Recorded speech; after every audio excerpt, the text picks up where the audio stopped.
Damas e cavalheiros, eu sou Marco Salvo, mestre do RP, e quero falar com você a respeito de relatórios financeiros. Um assunto que a gente já debateu, mas que precisa de um novo debate, porque muita coisa aconteceu na época da pandemia. Damas e cavalheiros, eu sou Marco Salvo, mestre do RP, e quero falar a respeito hoje de relatórios financeiros. O que o ERP precisa te oferecer, o que o ERP precisa te entregar para que você tenha um conjunto de relatórios financeiros capaz de suportar as suas necessidades de gestão. E eu sempre digo que são 10 relatórios. O número parece redondo, mas o item 10 tem mais de um e eu vou dar um item de bônus que vai ser o 11 lá no final e que está fora da metodologia, está fora do critério, está fora da disciplina. Em primeiro lugar, você precisa de um relatório muito básico que é uma agenda financeira. O que é que eu tenho a pagar, o que é que eu tenho a receber e qual é a diferença entre um e outro. A longo prazo, a médio prazo, eu preciso ver essa semana, eu preciso ver esse mês, eu preciso ver o ano, eu preciso ver os próximos 30 dias e que você tenha o gráfico de como é que as curvas do a pagar e a receber se manifestam. Naturalmente, na sua agenda financeira, no seu gráfico financeiro, você tem que ter o líquido do que você vai receber ou do que você vai pagar. Porque às vezes você presta um serviço que tem imposto retido e embora o serviço seja de 10 mil reais, você não vai receber 10 mil reais. E por outro lado, às vezes você vai pagar um serviço que custa 10 mil reais, mas você vai pagar para o seu fornecedor um líquido e você vai ser o substituto tributário dele, pagando o imposto depois. A agenda financeira tem que comportar todas essas possibilidades de maneira automática, para você saber o que é que você tem a pagar e o que você tem a receber, curto, médio e longo prazo, de maneira instantânea, de maneira óbvia. Você olhou para o sistema e está lá tudo o que você precisa. Associado à agenda financeira, você precisa de um segundo relatório, que é o de saldos bancários, para você saber se você tem dinheiro guardado para satisfazer eventuais picos de despesa ou se você vai precisar fazer um empréstimo, se você vai precisar fazer um hot money.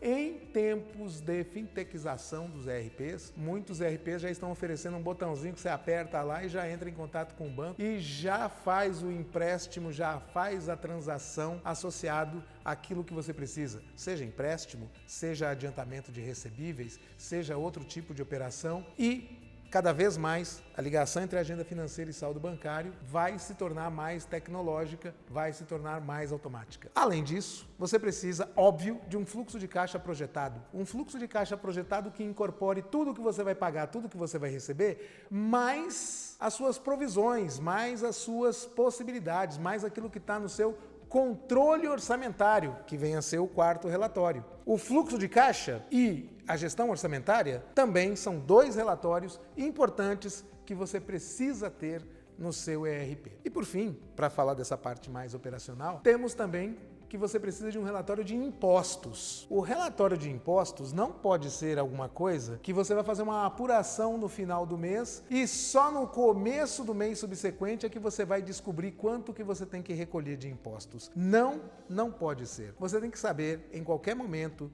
do dia, da semana, do mês, quanto é que você tem até aquele instante de saldo de imposto a recolher, porque isso pode fazer parte da definição da sua estratégia de compra, da definição da sua estratégia de venda, da definição da sua estratégia de estoque. Você precisa saber em tempo real quanto que você tem que pagar de imposto. Não pode ser uma guia que vai te dar um susto no final do mês. Essas condições, essas considerações de agenda, saldo, fluxo de caixa, rentabilidade, esse conjunto de relatórios, agenda financeira, saldo bancário, fluxo de caixa e impostos são os básicos para tocar o dia a dia. Mas existem também aqueles que fazem parte da gestão. Você precisa de um relatório de rentabilidade, que está associado à apropriação de custos. A rentabilidade também não pode ser uma informação que você vai receber no final do mês. E, sobretudo, a rentabilidade tem que ser decomposta em múltiplas camadas. Você tem que saber a rentabilidade por produto, a rentabilidade por grupo de produto, por vendedor, por loja, por unidade, por dia da semana, por região, por cidade, por estado. Tem que ser um filtro muito fácil lá no seu sistema. Você olha a sua rentabilidade geral e fala, ok, eu quero saber qual é o ranking de rentabilidade por cidade, ou por vendedor, ou por cliente, ou por produto, ou por perfil de cliente.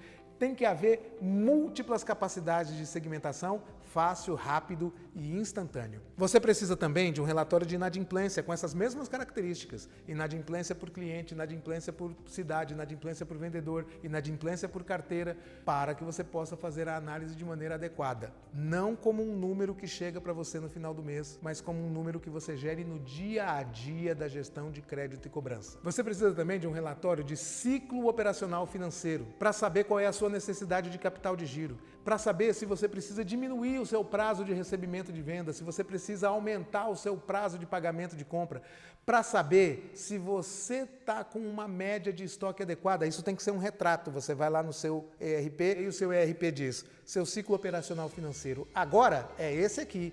Você está precisando de tanto de capital de giro. E aí você faz uma simulação. E se eu diminuir o meu estoque, o meu prazo médio de estoque para 25 dias? O sistema tem que dizer, se você diminuir seu prazo médio de estoque, a sua necessidade de capital de giro cai para tanto. E aí você atua em função disso. Temos também o DRE. Você precisa de um demonstrativo de resultado do exercício com a mesma característica da rentabilidade. Tem que ser por cliente, tem que ser por cidade, tem que ser por vendedor, tem que ser por produto, tem que ser por fornecedor, tem que ser pelas múltiplas camadas da sua experiência como gestor. E o décimo relatório vai depender de qual é seu segmento. Se você está nos serviços, por exemplo, talvez você precise de um relatório que seja um cronograma físico-financeiro por projeto, ou por serviço prestado, ou por contrato. Dependendo do segmento em que você está, você precisa de um relatório de gestão de investimentos. E agora vem o 11º, o relatório bônus. O relatório bônus é bem simples, é o seu. É aquele que nenhum ERP vai ter. Porque ninguém gere como você. Ninguém tem a sua personalidade, ninguém tem o seu talento, ninguém tem o seu olho clínico para os negócios. É claro que quando você vai fazer relatórios financeiros, você tem que pensar nas melhores práticas, na gestão financeira, na disciplina, na lei. Mas sempre existe um relatório que é o seu. Aquele que tem algo que só você vê e que você bate o olho e fala, ahá, tem algo errado aqui. Ou que você fala, ahá, me dei bem aqui. O seu sistema tem que ter a flexibilidade necessária para que você faça o seu relatório do jeito que você quer, com toda naturalidade, com toda intuitividade, sem precisar fazer uma programação, uma customização. O relatório financeiro mais importante é o seu, é aquele que só você é capaz de interpretar e só você é capaz de criar, porque ninguém gere como você. Você concorda? Você discorda? Eu vou dizer para você, todas as vezes em que eu encontro um executivo talentoso ou um empreendedor bem-sucedido, ele tem um relatório que foi ele que inventou e que só serve para ele. E o seu ERP tem que dar conta de gerar esse relatório de um jeito simples e instantâneo para ficar lá no celular dele. Se você concorda, se você discorda, se você acha isso uma bobagem, se você acha isso genial, manda um comentário aqui e vamos trocar uma ideia a respeito. Eu sou Marcos Salvo, mestre do ERP. Nos vemos em breve. Olá, você que tem interesse em gestão e tecnologia e que busca conteúdos que nem sempre estão disponíveis facilmente na internet, assine a nossa newsletter. Muita informação, muito conhecimento lá. Te espero.